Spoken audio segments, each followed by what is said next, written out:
You gave her a home, a ski trip, and now she's ghosting you on rent? That was the first time Judge Judy raised an eyebrow, and in her courtroom, that eyebrow is more lethal than a gavel. Leslie Motchman didn't come into the courtroom looking for a fight. She came in looking for justice, or at least $9 in unpaid dues from a woman she had once treated like her own daughter. Her expression was tight, her voice calm. But her eyes? They were saying never again. Sitting stiffly at the plaintiff's podium, Leslie looked every bit the part of the reluctant victim. Kind, organized, betrayed. The type of woman who probably alphabetizes her spice rack and still sends Christmas cards to ex-neighbors. Across the aisle, Melissa slouched. Hoodie, crossed arms, a face that screamed, "I'm over it." But unfortunately for her, Judge Judy was just getting started. Let's rewind. Leslie had known Melissa since she was 5. She was the childhood friend of Leslie's daughter, Jennifer. The two had grown up practically inseparable. And as adults, Melissa was invited to move into Leslie's rental property, with Jennifer and their mutual friend, Ben. A generous gesture? Yes. A disastrous decision. Also yes. See, the house wasn't just a home, it was a time bomb. Because while Jennifer might have once been a cute kid with braids, she'd apparently evolved into a full-blown animal hoarder. 3 cats, 2 dogs, 2 ferrets, and the cleanliness standards of a frat house post-party. Leslie described her daughter's living habits with the kind of weariness that comes only from scrubbing dried cat pee out of a baseboard. She was a slob, Leslie said plainly. Still is. The courtroom chuckled. Even Judge Judy cracked a smile before raising her hand. Did I hear that correctly? Your own daughter was evicted by you? Leslie nodded. Told her either clean up or move out. So she moved out. With the cats. And the dogs. And the ferrets. Melissa, for her part, stayed. She was paying rent. At least she was supposed to. But after the animal fiasco and Jennifer's messy exit, things spiraled. According to Leslie, Melissa stopped paying her share of the rent altogether. When pushed, she claimed she'd been evicted. Leslie's response? She wasn't evicted, she just wasn't paying. So yeah, things got tense. And then came the vacation. Every year the family took a ski trip to Vail. It was tradition. Hot cocoa, snowy slopes, and just a sprinkle of upper-middle-class dysfunction. This year, Leslie bought airline tickets in advance for herself, her son, Jennifer, a friend, and Melissa. Melissa had promised to pay her back, had even taken time off work. She said she couldn't pay right away, Leslie explained. But I trusted her, known her since she was 5. So I bought the ticket. That sentence, in hindsight, could have been engraved on the tombstone of their friendship. Because when Jennifer got into it with her mom again, she pulled out of the trip. And Melissa, she followed.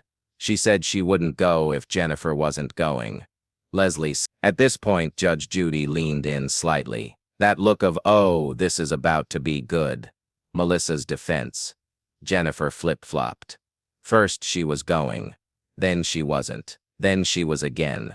Melissa had already rejoined her work schedule and couldn't back out again. And besides, Leslie knew it was Jennifer's fault. She told me not to worry about the ticket. Melissa insisted. Arms folded.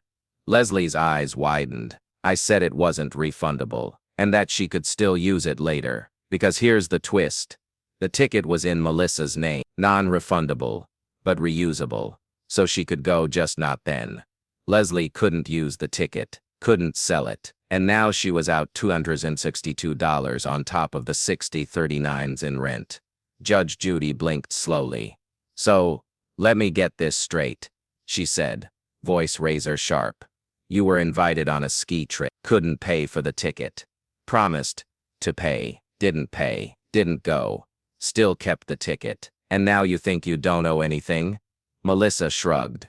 Somewhere, a vein pulsed in Judge Judy's forehead. And while all of this was unfolding, the audience, completely hooked. It wasn't just about rent or ski trips anymore. It was about betrayal, entitlement, and the kind of broken trust that turns godmothers into plaintiffs. Melissa kept shaking her head with a smirk, as if she were watching a bad reality show. But Leslie, she sat quiet, polite, but with that barely hidden fury of someone who's done being taken for granted. The tension was thick. The line was drawn. And Judge Judy, oh, she was just warming up. So you live rent-free, waste a plane ticket, and think you're the victim. Judge Judy didn't shout. She didn't need to. That deadpan stare, punctuated by an arched eyebrow and a pen tap against her legal pad, was enough to make grown men crumble. Melissa, she just crossed her arms tighter. On paper, the case looked simple. Unpaid rent plus a non-refundable airline ticket. But in Judge Judy's world, nothing is ever that simple, and no excuse ever goes unquestioned. She leaned back and locked eyes with Melissa. Let's start with the rent. You admit you stopped paying. Yes or no? Melissa didn't flinch. I was evicted. No. Judge Judy snapped, holding up a hand. You weren't evicted. You stopped paying. And then she told you to leave. That's not an eviction. That's cause and effect. The courtroom chuckled. Melissa looked like she wanted to evaporate into her hoodie. So tell me, the judge continued. You were living in a rental. Who paid for the internet? Leslie raised her hand. She asked to add internet service. I included it in the rent. She agreed. Judge Judy turned to Melissa. And did you pay for the first couple of months? Yeah. And then, Melissa gave a shrug that practically said, life is hard. Your Honor, that was strike one. Now Judy said, flipping through her notes. About this airline ticket. You said you couldn't go on the ski trip. Because of work. But you took the time off originally. Yes. Yes. And then canceled your leave. Because Jennifer said she wasn't going. Melissa nodded. Yeah, I wasn't gonna go if she wasn't going. Judge Judy's voice turned to steel. You're an adult, right? Melissa's eyes narrowed. Yeah. So why is your entire travel schedule based on whether Jennifer is mad at her mom? Leslie stifled a laugh. Judge Judy didn't. She's not your emotional support animal. She's just your friend. You canceled a $262 ticket because you two were fighting like sixth graders. Melissa muttered something under her breath. Judy didn't care. And when Jennifer changed her mind again, you had already rejoined your work schedule and couldn't go. Right. So the ticket wasn't used? No. Refunded? No. But I stop. Judy interrupted. Was it reusable? Leslie nodded immediately. Yes. It's still in her name. She can use it any time. Melissa stayed silent. Strike two. Judge Judy slapped the case file shut with a thud. So let me summarize. You lived in her house. You agreed to pay rent. You stopped paying. You agreed to go on a trip. She bought your ticket. You bailed. Now the ticket is sitting there usable. And you want her to eat the cost. Melissa rolled her eyes, a visible eye roll. The courtroom gasped. Judy pounced. Oh no no no. Don't you roll your eyes at me. You think this is cute? That's why you're here. You made promises like a grown-up and now you want to hide behind teenage drama and a hoodie. Strike three. The audience was with Judge Judy now. Then came the weird excuse. Melissa adjusted her tone. Well, Jennifer and I were both unsure if we were going. It was confusing. Confusing. Judge Judy shot back.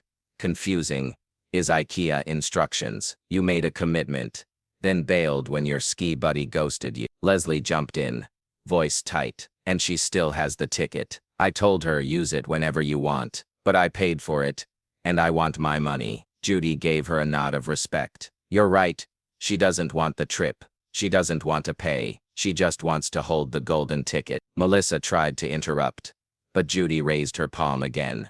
No, you've said enough. Let's move on to the rent math. Leslie pulled out a spreadsheet. Of course she has a spreadsheet. Judy muttered, approvingly. Monthly rent was, she paid for 3 months, and then stopped. She owes $39 after subtracting what she did pay. Melissa mumbled. I didn't agree to that full amount after Jennifer left. Judy turned, eyes sharp. But you didn't move out. You stayed. So who did you think was going to cover Jennifer's part? The rent fairy. Melissa blinked. The courtroom snorted. One man in the back actually choked on a cough drop. Let me explain how the world works, Judy continued. Dry as sandpaper. You share a lease with someone. They leave. You still owe your share. You don't just squat until someone hands you a voucher. Melissa finally broke her silence with a sarcastic, "Whatever." The courtroom collectively winced. Judy slowly turned to her clerk. "Is there a mute button on that side of the courtroom?" The clerk grinned. "Not legally. Shame." The tension was now a living, breathing thing in the room. And through it all, Leslie sat calmly, too calm. Honestly, the kind of calm you only get after simmering for weeks and finally letting someone else do the yelling. Judge Judy rubbed her temples. "I've heard enough." And that, in her courtroom, is the equivalent of a thunderclap. "Next," she said, "we're going to figure out exactly who's lying, who's twisting the truth, and who thinks a non-refundable airline ticket is an emotional prop." She adjusted her robe and glanced at Melissa. "And I swear if you roll your eyes again, I'll charge you for the air you're wasting." The courtroom laughed. "Let me get this straight. You still have the ticket, haven't paid for it, and you want her to move on?" Judge Judy's voice cracked like a whip. By now the audience had clearly chosen sides. Ms. Leslie Motchman, the patient landlord, betrayed friend and spreadsheet-wielding plaintiff, was the courtroom's moral compass. Melissa, she was rapidly earning the nickname excuse machine. And today, Judge Judy had come fully loaded with a lie detector powered entirely by sarcasm and squinting. The judge leaned forward. "Melissa, have you used the airline ticket?" "No." "Do you still have access to it?" "It's an e-ticket."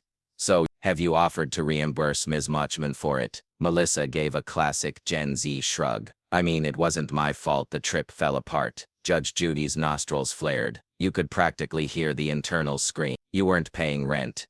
And now you're refusing to pay for a trip you asked to be part of. This isn't a game of Uno, sweetheart. You don't just skip turns and expect to win." That's when it happened. Leslie, calm as ever, pulled out a printout of the text messages. Yes, text receipt. The holy grail of Judge Judy truth bombs. "Here," she said, sliding the sheet toward the bench, "is the message where Melissa agrees to pay me back for the ticket." Judge Judy's eyes lit up like a cat spotting a mouse.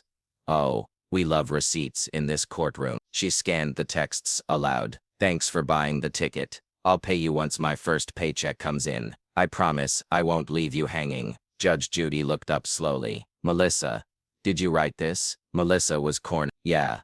But that was before the whole Jennifer thing happened." The judge slammed her pen down. "And does Jennifer's tantrum delete your promise?" "Melissa, I thought she wasn't going. So I couldn't."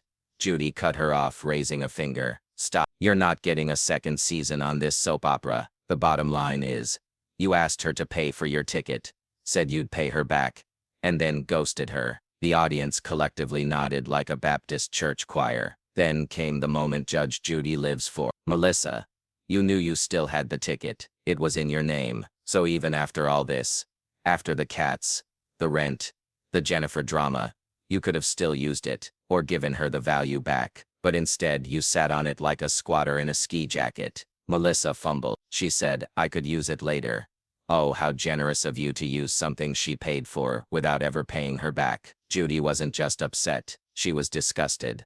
Then Leslie spoke again, calm, composed, and lethal. "She told me not to worry, that she knew Jennifer was to blame, so I thought she was going to do the right thing." "Oh, she thought wrong," Judge Judy snapped. "This woman thought you were decent. Turns out she was more optimistic than intelligent." Boom.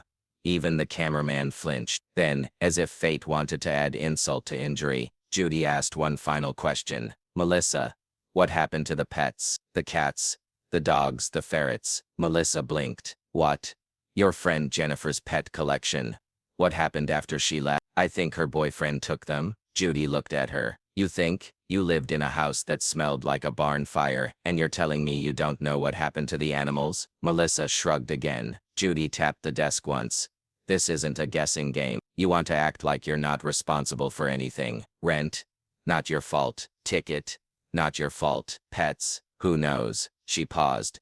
"You know what is your fault? Making promises and not keeping them. That's not just childish. That's cowardly." The courtroom was dead silent. Melissa looked defeated, but not remorseful. That irritated Judge Judy even more. "Don't roll your eyes. Don't sigh. You came here thinking you'd spin some sob story and walk away. But unfortunately for you, I read everything. I remember detail. And unlike your friend Jennifer, I don't run away from a mess." Melissa finally responded, low and quiet. "It's not like I meant to cheat her, sweetheart.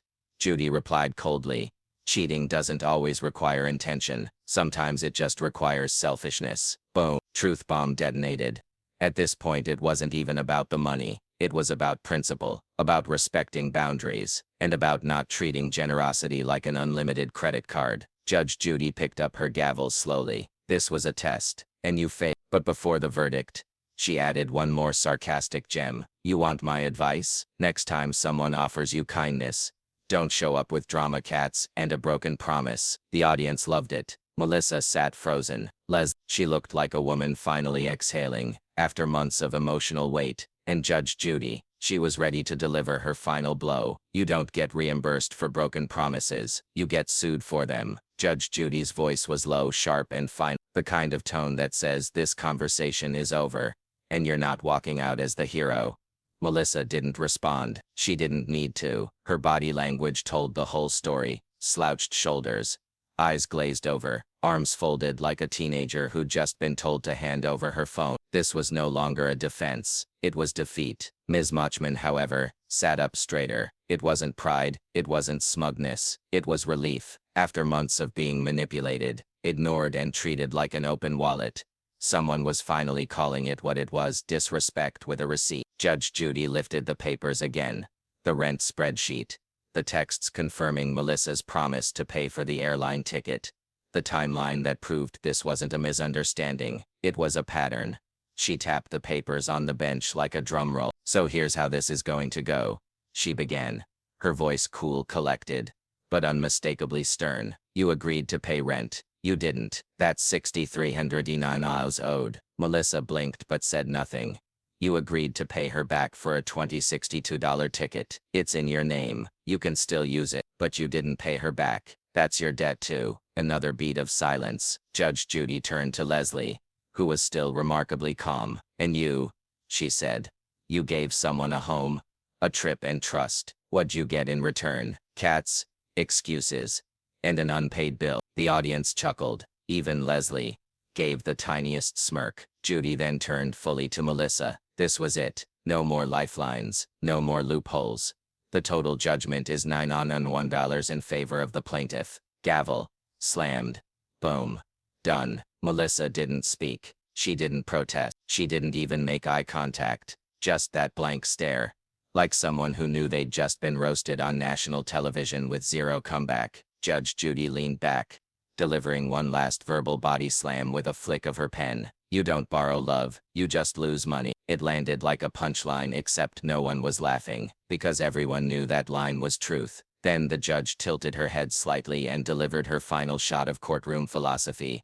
Let me say something for the world watch. When someone trusts you, pays your way, and includes you in their home or their plans, it's not just generosity, it's a test. And when you take their money, their space, and their kindness without giving anything back, you fail that test. She glanced toward the audience. And failing a test like that doesn't make you a victim. It makes you exactly what this courtroom is built for. Melissa finally exhaled. But it wasn't remorse. It was just defeat. The kind where the room gets heavy and the mirror gets real. Meanwhile, Leslie gathered her documents, calm and collected, like a woman who had just won back more than $901. She'd reclaimed her boundaries, her sanity, and her dignity, all in 22 minutes and 3 gavel slams. As both parties exited, the tension dissolved. The audience whispered. Twitter was probably already eating this clip alive.